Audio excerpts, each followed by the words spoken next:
is not as in the silence of the mind, not as in the keeping silent through the mouth. It is to know the self as it is. The self here and now is in solitude, is in fullness, whether there is crowd or whether there is isolation. It is there, equally present to both and equally untouched by both. To recognize that natural state of oneself is what Bhagavan's self-enquiry is all about. And therefore, one need not retire from whatever Ishvara has conducively given it to us, whether he has put us in a family, whether he has put us in a job, whether he has put us as, made us appear as a male or a female with a bodily, doesn't really matter. Whatever Ishvara has given, he being the most intellectual being, it is perhaps the most apt thing that could have happened to us. So Bhagavan is saying, accept the way things are, but the attention should not be now to find peace or happiness in what Ishvara has given, whether it is in the form of isolation or in the form of multitude. But the opportunity is to find out who one is. Among the midst of this journey, bodily journey, however, whether it is in isolation or in multitude, doesn't matter how the body, the mind is traveling through, in what way Ishvara has kept it. The only duty for us is to find out to whom is this, who am I? And in that real inquiry, Bhagavan is saying, the self, which is in the midst of all of this and yet untouched by all of this, will be found to be one's natural truth. And therefore, to remain as that, to meditate on that natural truth, is the real source of peace, says Bhagavan here. So peace is your natural state, he says. The forgetting of this also, he says, even if we forget, we know that how can be my nature be of peaceful? When I wake up till I go to sleep, I have thousands and thousands of thoughts. And I am tossed and turned between choices. I am thrown between desires and angers. I am thrown between goods and bads. I am thrown between ailments and joy. How can be my state of natural truth? This is a question that we often ask. And Bhagavan is saying it is all because we have forgotten our natural state. The moment we recognize by inquiring to whom is this, who am I, recognize our natural state by not wrongly identifying with non-being, but truly identifying with the being, that unaltered state of presence, consciously experiencing continuously that unaltered state of presence of oneself, and recognizing that unaltered state of presence, which is continuously there, like a thread of ghee, an ajyadara, as Bhagavan says, which is there no matter what external circumstances of the body and the mind is all changing. That presence, that awareness is continuous, and that presence and that awareness is neither denying all these thoughts and bodily movements, nor is it embracing it as its own. So we recognize that our natural state is that of pure being, and that alone is the truth, and no events of our life has altered it. And in that recognition as the real state of oneself, now it doesn't matter whether the body and the mind are kept in solitude or in multitude. That pure presence is equally available at both the times and equally readily available. And by remaining in that state, not forgetting that, peace will be found to be so natural, says Bhagavan here. That is, the whole sadhana is not to find the peace. According to Bhagavan, the whole sadhana is to eradicate this wrong idea that one is a embodied person with body, mind, intellect, ego. To believe that this is what is me, to eradicate this confusion is the whole purpose of sadhana.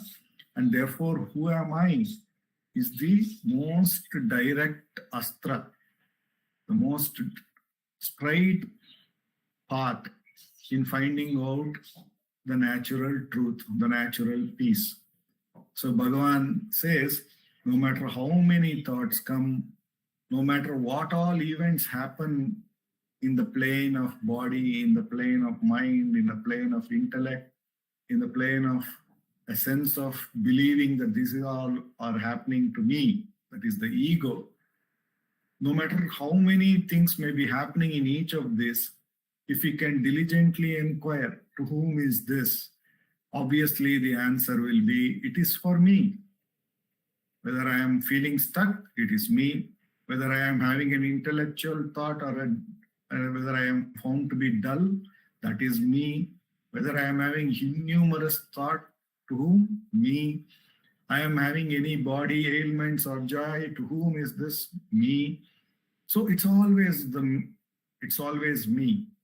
And therefore, by inquiring who am I, and we turn to the source that we refer to as I, here and now, when we turn to the self, the pure being consciousness, we find its nature to be unaltered, no matter of what the external circumstances has been. Whether between the two extreme circumstances of the outside, whether it is in the mind, body, intellect, or the ego, that self is unaltered. Whether there is an I thought or no I thought, the self is present.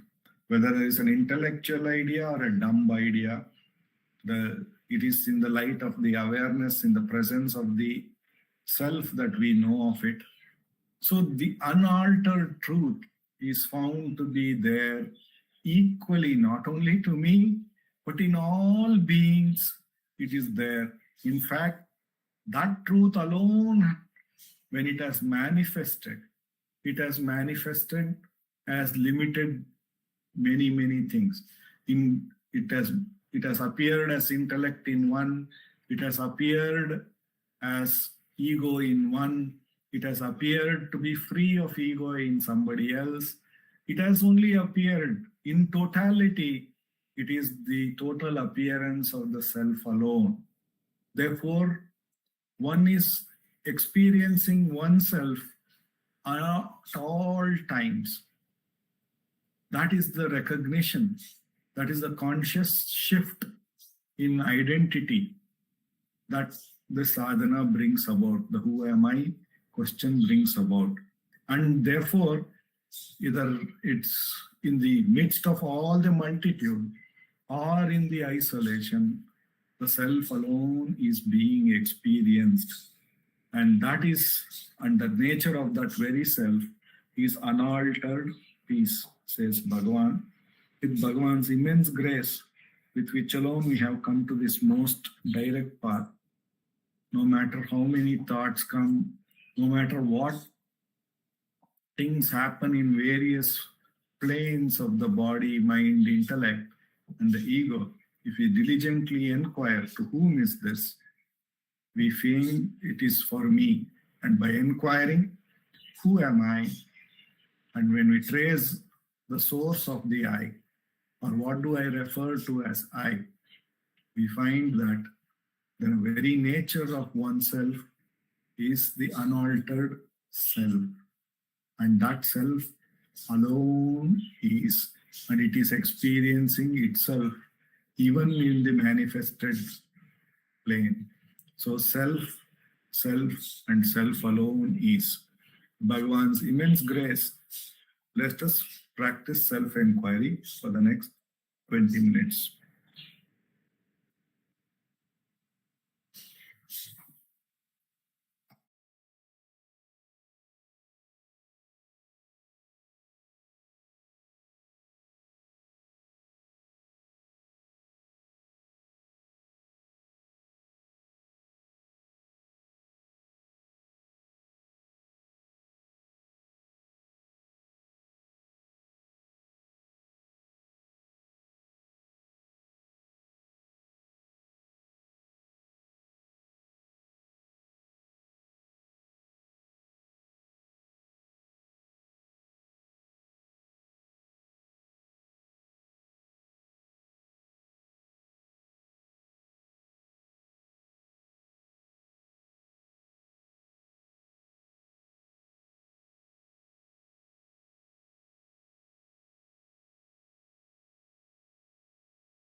Om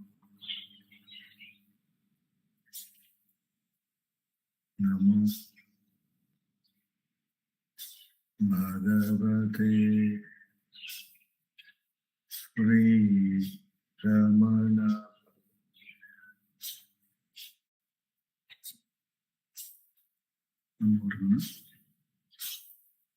Namo Ramana.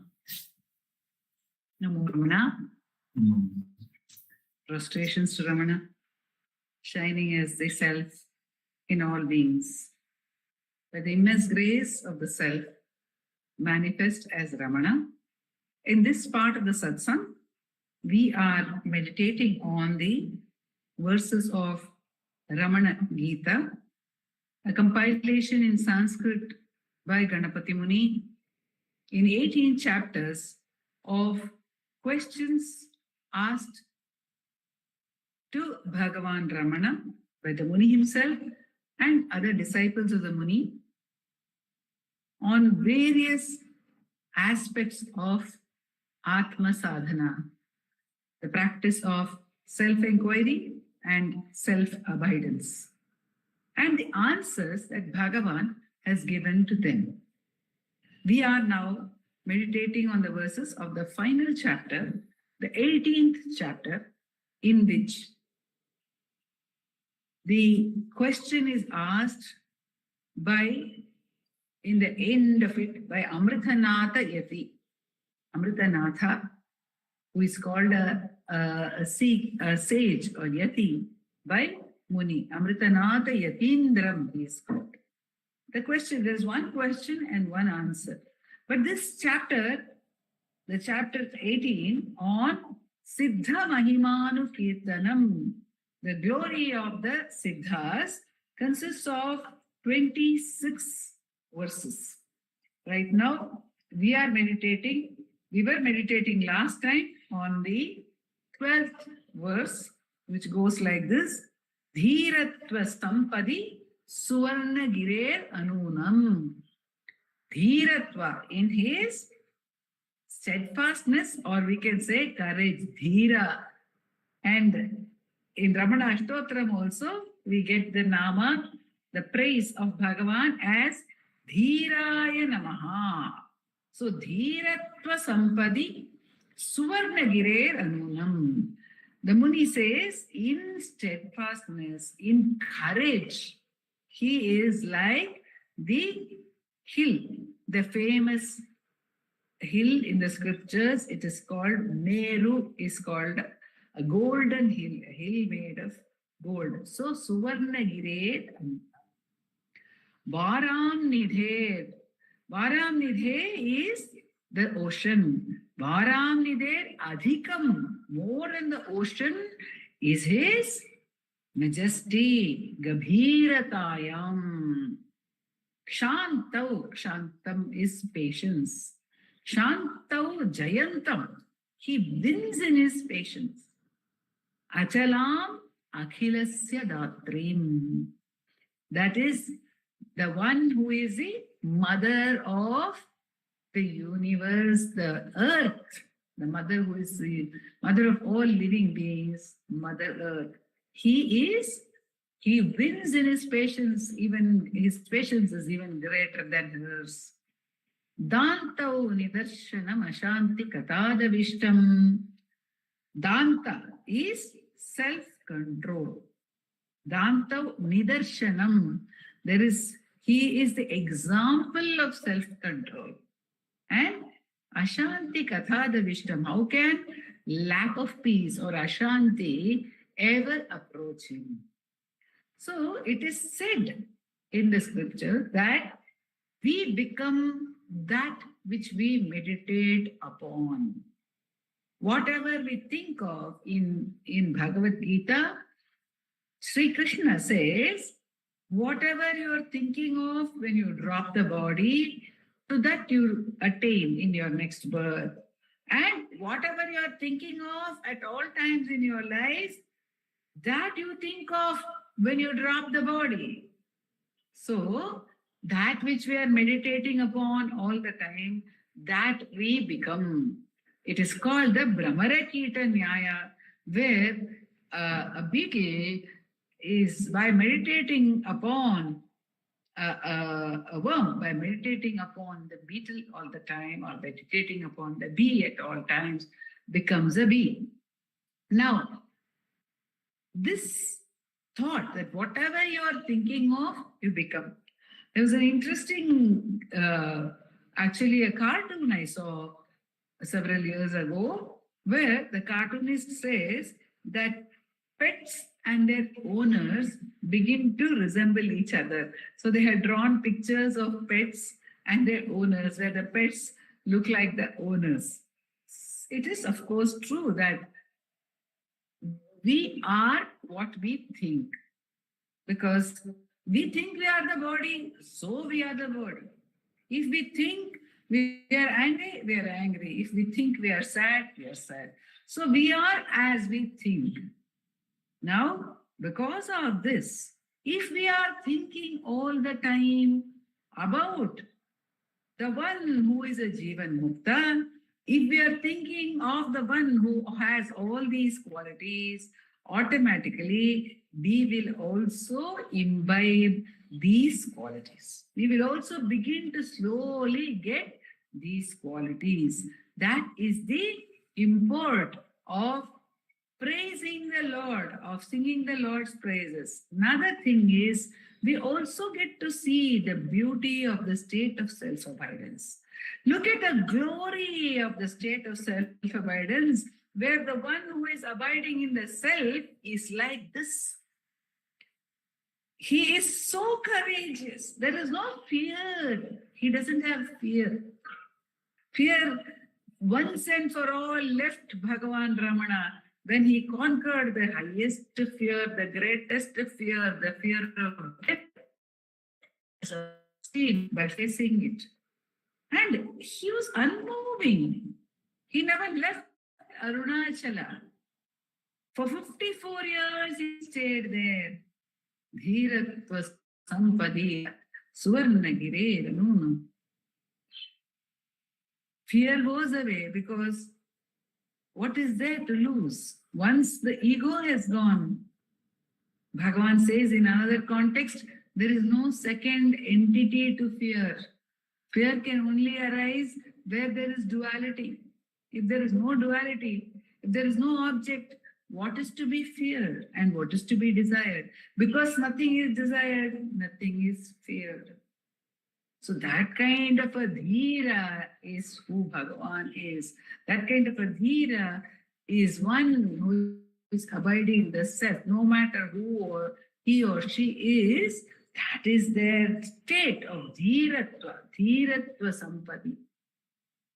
In Gabhira, in majesty. Even when we look at Bhagavan's picture, especially in some of the pictures where he has a faraway look, how majestic the picture looks. There are some pictures which look very loving and compassionate, and there are others where Bhagavan looks so majestic. So, Maram nidher adhikameva gabhiratayam. And in the mystery, we cannot fathom Jivan Mukta. We can never fathom Bhagavan. We cannot say, oh, Bhagavan is only this and Bhagavan is not that.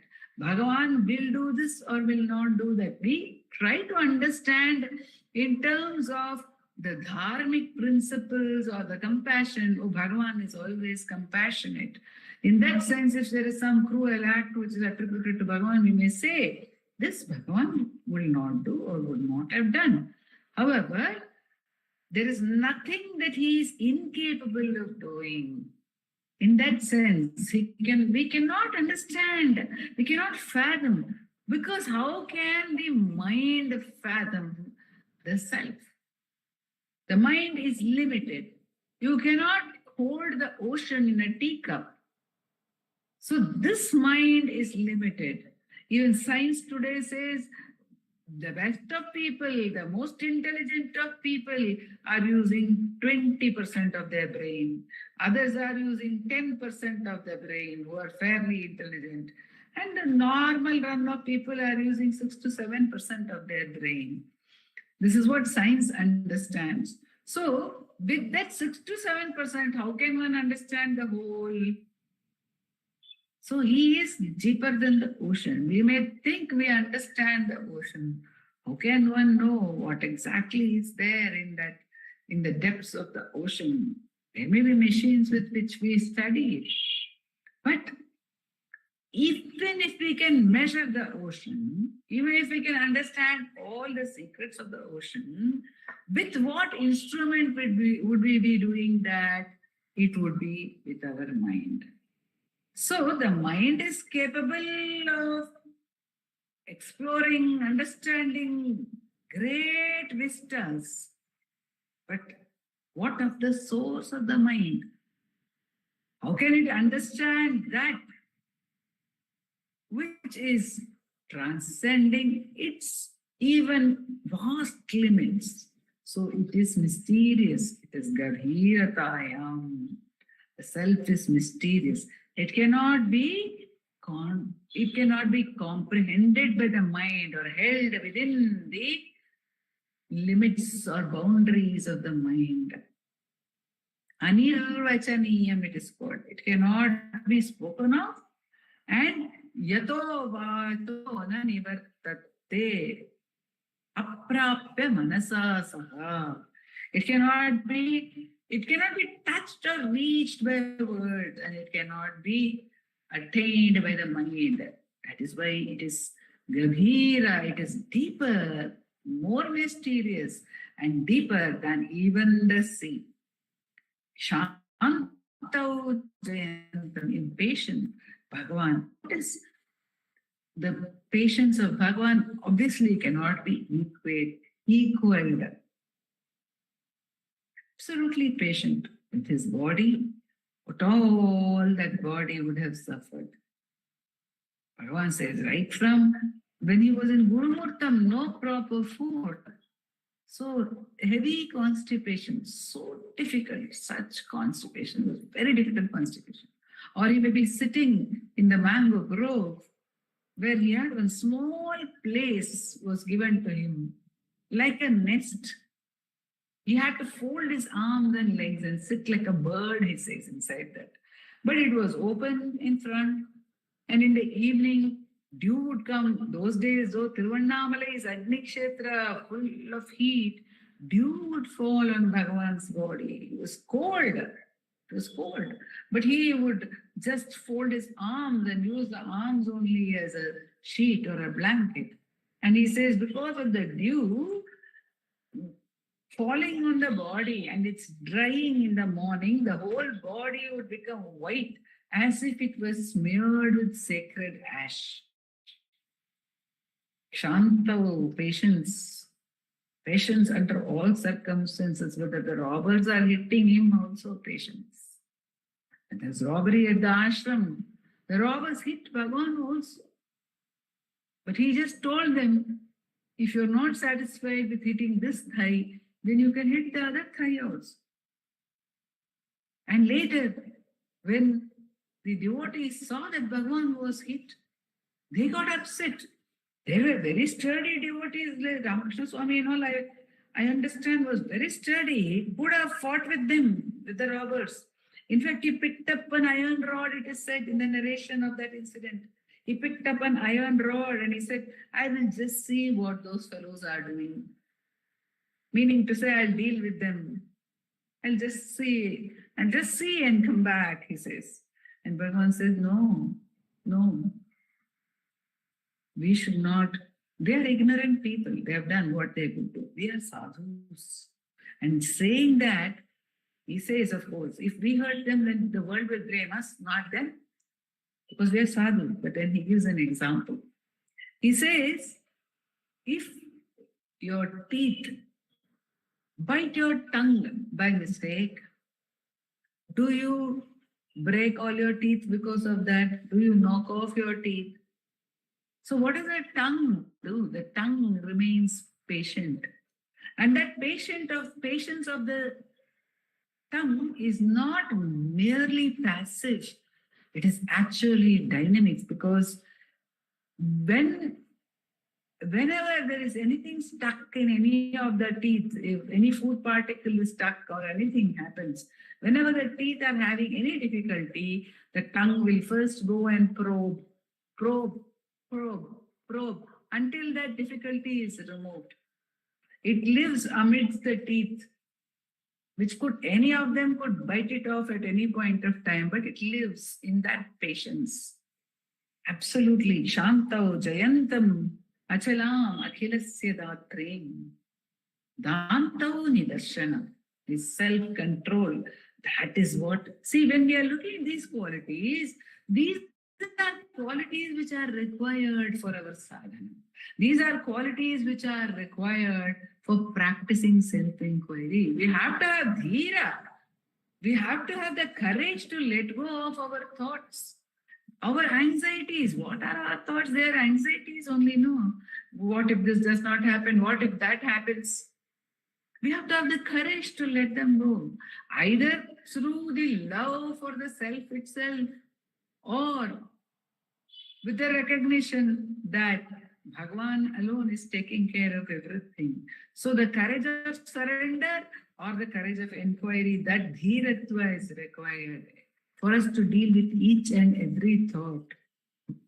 And we have to understand that we are the depth, the very depth of the self. Bhagavan says, dive within like you're going to search for an object which has been dropped into a well. So dive within, get into the depths of the mystery of the self, the Gadira, and patience is required. We cannot become impatient with our practice. We cannot ask, how many more thoughts do I have to ask? Who am I for? How many more tendencies are going to rise up suddenly and surprise me? We have to be patient with the practice. We have to continue. That's why Bhagavan says in Appalam song, Santatam Salipara Santosham Agave Appalam Ittupare. So that patience is required, and of course, self-control is very much required. Because if one indulges in whatever one wants to do, where is the end to it? It is only desire, right? What is indulgence? It is guided by desire. It is riding on our desires. And self-control is the readiness to drop our desires and get back to the source, to the self. So, Dantau Nidarshanam Ashanti Kathadavishtam. If we practice these qualities, if we hold on to these qualities as part of our self-inquiry, then where can the lack of peace disturb us also is a question. This lack of peace does not touch Bhagavan because he is a repository of all these qualities. In his case, he is not cultivating any qualities. They are the spontaneous expressions of his abidance in the self. In our case, we may have to cultivate these qualities as a support to our sadhana, as a support to our self-inquiry. Dantau nidarshanam ashanti kathadavishtam, says the Muni. And then he goes on to describe Bhagavan in verse 13. Neelaravinda suhrida sarsham prasade tulyam tatha mahasi toyaja bandhavena brahmyam sitau tu pitaram vatamula vasam samsmarayantam achalam tam anuditam me, he says here in Ramana Gita. Bhagavan has adapted this verse of Munis in Ramana Gita and added it in the Ramanacentre, 40 verses in praise of Bhagavan, which Bhagavan compiled after Muni's Mahasamadhi. And in that he has added this verse, Neelaravinda, and he has also suggested that verse can be used as a dhyana shloka. We will meditate on that verse in the next session. I will conclude this session by singing that verse as it appears in the Chatvarimshat, which is a change in the last two words. Tam anuditam me. Here it is samsmarayantam achalam tam anusmaramaha has been the one which is made in the Chatvarimshat. Neelaravinda Suhrada Sadrisham Prasade Tulyam Tadhamasi Toyaja Bandhabe Brahmya Sthito tu Pitaram Vatamulavasam Samsmarayantam Achalam Tam Anusmaram.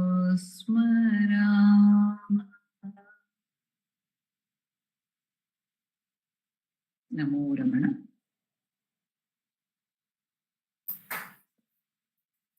Manaka apara satchit sukavarirashe yasyornimatram bhuvanam samastam guhahitam tam ramanam kabiram Chintavihinam Hrudi Chintayami Chintavihinam Hrudi Chintayami